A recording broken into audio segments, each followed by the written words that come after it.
Good morning, Pila. Ajira विषय हेउछि project. In this video, we are going to learn about project.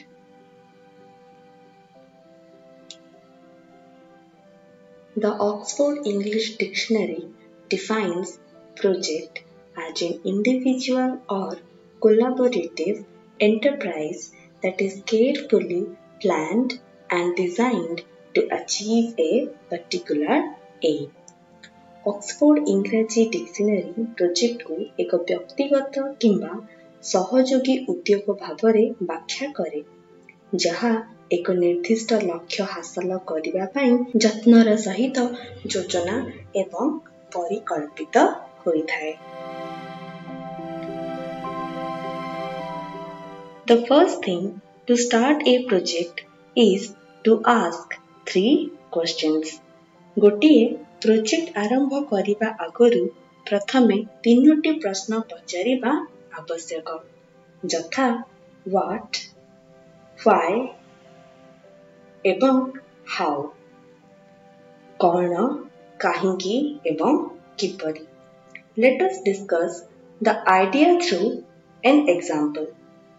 चलंतु उदाहरण सहित एहाकु भल भाबरे आलोचना करिबा। Imagine that your villagers decide they need planting of trees for improving their environment.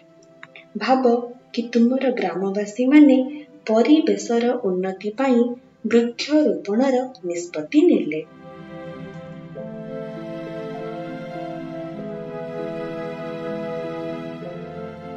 What does your village need the most? They want to take up a project of planting 2000 trees in and around the village in 2 years. तुम ग्रामवासी माने कौन चाहंती?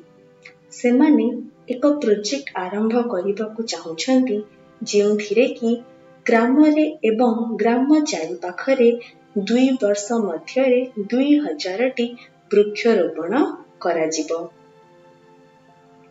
Why? Ba kahinki? The villagers decide to plant trees because the trees will bring a number of benefits for all. ग्रामवासी माने वृक्षरोपणर निष्पत्ति नेइछंती कारण वृक्षरोपण समस्तंक पाई अनेक लाभ आनिबो। How are the villagers going to do this? किपरि भाबरे एहाकु ग्रामवासी माने करिवे। The villagers decide how this project of planting trees will be conducted. ग्रामवासी माने एही वृक्षरोपण प्रकल्पटिकु किपरि भाबरे संचालित करिवे ताहार निष्पत्ति नेले। This project involves teamwork in which all the villagers will participate. एही प्रकल्प बा प्रोजेक्ट तिरे दलगत कार्य जड़ित जेउथिरे कि समस्त ग्रामवासी भाग नेबे।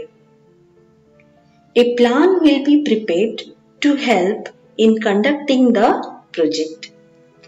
एक योजना प्रस्तुत कराजिबो जहाकी प्रकल्पर परिचालनारे सहाय्य करिबो। Where to plant the trees? केउठारे वृक्षरोपण कराजिबो। Where to get the sapling from? केउठारु चारा आसिबो।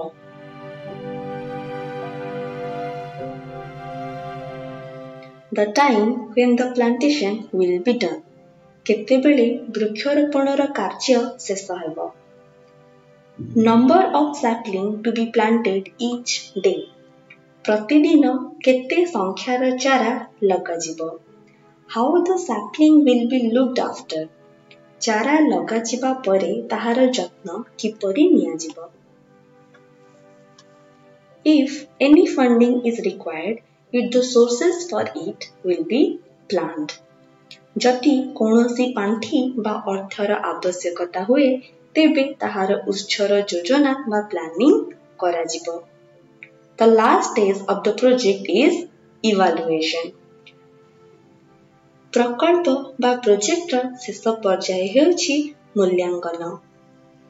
Let's plan out learning by doing. योजना करिबा एवं करी सिखिबा. It was the American thinker John Dewey, author of famous theory learning by doing. John Dewey हेउछंती जड़े अमेरिकीय चिंतक एवं learning by doing प्रसिद्ध सिद्धांतर लेखक. Who did most to develop the concept of projects in education. जी शिक्षा क्षेत्र रे प्रकल्प बा प्रोजेक्ट धारणा विकास पई अनेक चेष्टा करिथिले. Project is a method which enables us to move from idea to action through the various stages in that process.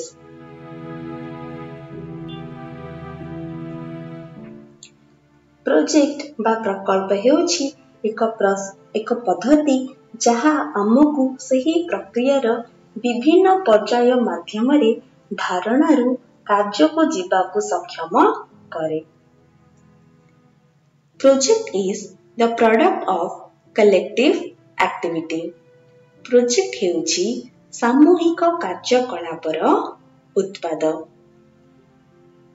Project necessarily involves evaluation which establishes a link between idea and action. Project निश्चित भावरे मूल्यांकन को अंतर्भुक्त करे जहा धारणा एवं कार्य मध्यरे एक link प्रतिष्ठा करे. पिलामाने एबे चलंतु आमे देखिबा steps for conducting a project. Step 1. The whole team of project participants should think about the theme of the project and discuss. प्रकल्प अंश ग्रहणकारी मानकर संपूर्ण थीम प्रकल्पर विषय वस्तु विषय रे चिंता करिबा एवं आलोचना करिबा. Your teacher will help you in the process. एही प्रक्रिया रे आपणक शिक्षक आपण मानकु सहाय्य करिवे. Write the background of the project in 60 to 70 words.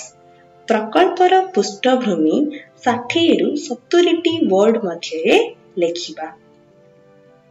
Step 2. Write the project statement, then explain in a maximum of 5 sentences what do you mean by your project statement.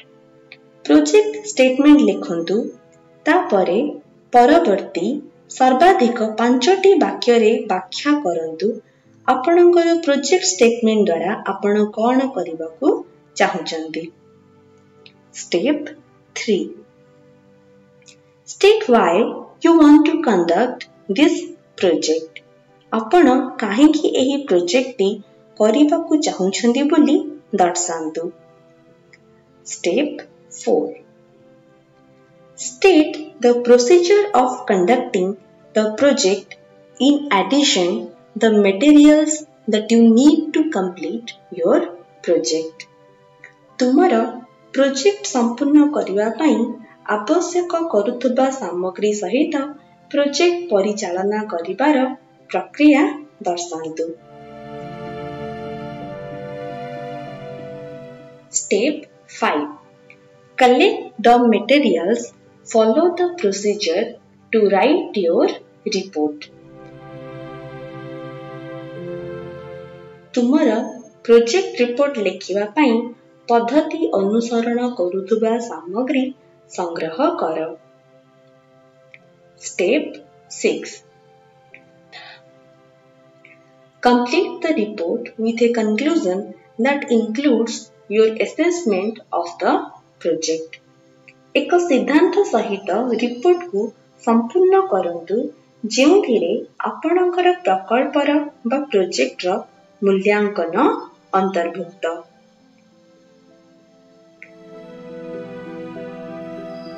Step 7. Give your completed project a catchy title. Your title must match with your work. तुमर समाप्त project को एक आकर्षणीय आख्या बा नाम दियो.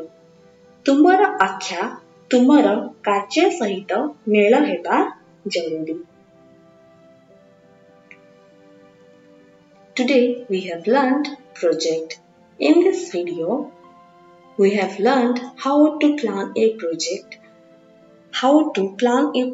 in step-wise manner.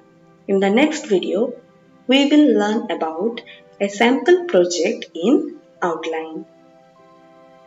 पिलामाने मु आशा करूछि एही वीडियोटी आपण माननकु भल लागिथिबो.